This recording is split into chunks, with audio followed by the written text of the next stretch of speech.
Hello student, welcome to my channel. Hope you all are doing well. Today I am here with a new tense, and the today's class we will discuss about the past continuous tense. Okay, so in previous class we discussed past simple tense, and now in today's class we will discuss about past continuous tense. Okay, so मैं आज आपको past continuous tense के सारे uses बताऊंगी, and I think past continuous tense is really very simple tense and it is quite similar to present continuous tense. The only difference is that in past continuous tense we talk about past event, and in present we talk about present event. This is the only difference. Okay, but still I'm going to teach you everything in this video, so watch the video till the end, and please concentrate. Okay, without concentration I don't think so that you are going to learn this sentence. Okay, so let's start the video. And what is the usage of past continuous tense? So हम past continuous tense कब use करते हैं? Okay, so it is used to denote an action going on at some time in the past. Okay, वैसे काम को, वैसे action को denote करने के लिए हम पास्ट कंटिन्यूस टेंस का यूज़ करते हैं जो कभी पास्ट में जो काम हो रहा हो, ओके, किसी एक पर्टिकुलर पॉइंट ऑफ टाइम पर। ओके, पास्ट में जो चीज़ें चली आ रही होती, जो काम हो रहा होता है, उसके लिए हम पास्ट कंटिन्यूस टेंस का यूज़ करते हैं। For example, the light went out while I was reading. Okay, here I was reading is the past continuous form of the sentence. Okay, so यहाँ पर in Hindi we can say कि light चली गई जब मैं पढ़ रहा था। Okay, that is the past continuous form. So second usage क्या है इसका? second जो use है वो है कि when the action is in progress at a specific time in the past. जब आपको टाइम भी पता हो कि किस टाइम पे की बातें आपको करनी है और उस टाइम के एक्शन को डिनोट करना हो, तो भी आप पास्ट कंटिन्यूस टेंस का ही यूज़ करते हैं। For example, at 8 p.m. I was watching TV. So this indicates that the action of watching TV was going on at a specific time, and the time was 8 p.m. 8 बजे मैं TV देख रहा था। So the next one is interrupted action in the past. Okay, when we are talking about any action which is going to interrupt in the past, then that time also we used past continuous tense. Okay, वैसा action, वैसा काम जो interrupt हो जाता है किसी दूसरे काम की वजह से, तो वैसे एक्शन को भी डिनोट करने के लिए पास्ट कंटिन्यूस टेंस का यूज़ करते हैं। For example, he was reading a book when I called him. यहाँ पर द ऑन गोइंग एक्शन, जो काम हो रहा था वो पढ़ाई करने का हो रहा था, रीडिंग ए बुक। ओके, जो कि इंटरप्ट हो गया, जो मतलब टूट गया, जो इंटरप्ट हो गया, जो बीच में किसी ने इंटरप्ट कर दिया बाय अनदर एक्शन, फ़ोन करने का। ओके, किसी ने कॉल किया भाई, और वो बंदा जो भी पढ़ रहा था, he was reading a book when I called him, मैंने उसे कॉल किया तो उस वक्त वो पढ़ाई कर रहा था। ओके, सो वो इंटरप्टेड एक्शन है ये। ओके, पढ़ाई करने का काम जो है वो इंटरप्टेड, कॉल करने का काम जो है वो इंटरप्टेड एक्शन है। Okay, so we can also use past continuous tense here. Now the next one is parallel action and simultaneous action.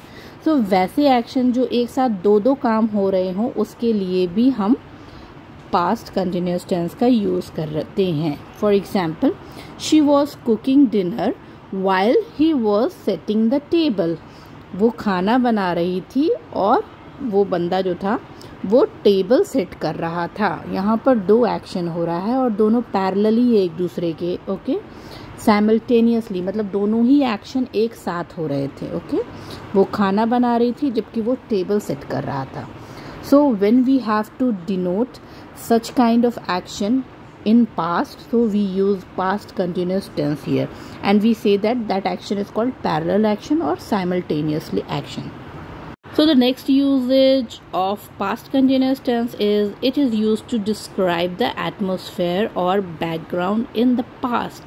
Past में बैकग्राउंड को डिस्क्राइब करने के लिए या एटमॉस्फेयर को डिस्क्राइब करने के लिए भी हम पास्ट कंटिन्यूस टेंस का ही यूज़ करते हैं. For example, it was raining and the wind was blowing hard. बारिश हो रही थी और हवा भी काफ़ी ज़ोरों से बह रही थी. तो we are here describing the atmosphere of the past.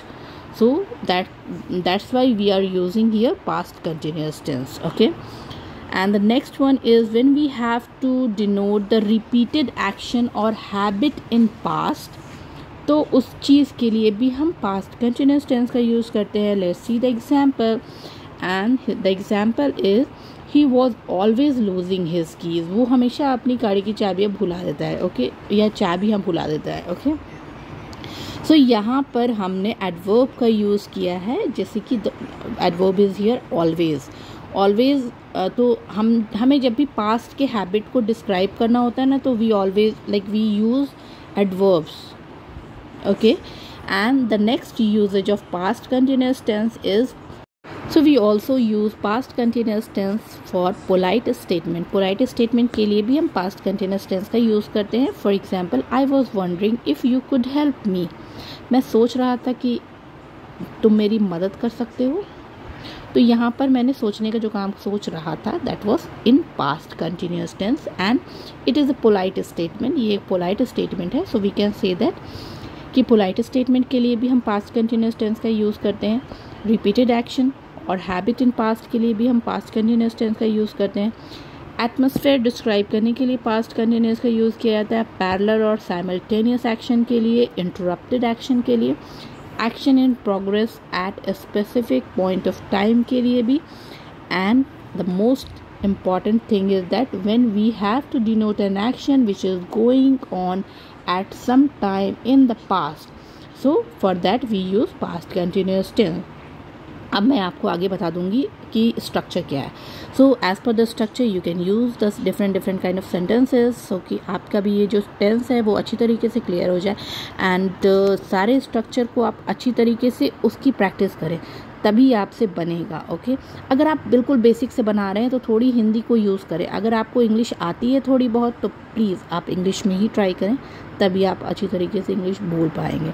Okay, so the first structure is affirmative sentence और positive sentence. so affirmative और positive sentence का जो structure है वो है subject plus was और were plus verb की ing form then object. okay, for example, she was reading a book. वो किताब पढ़ रही थी.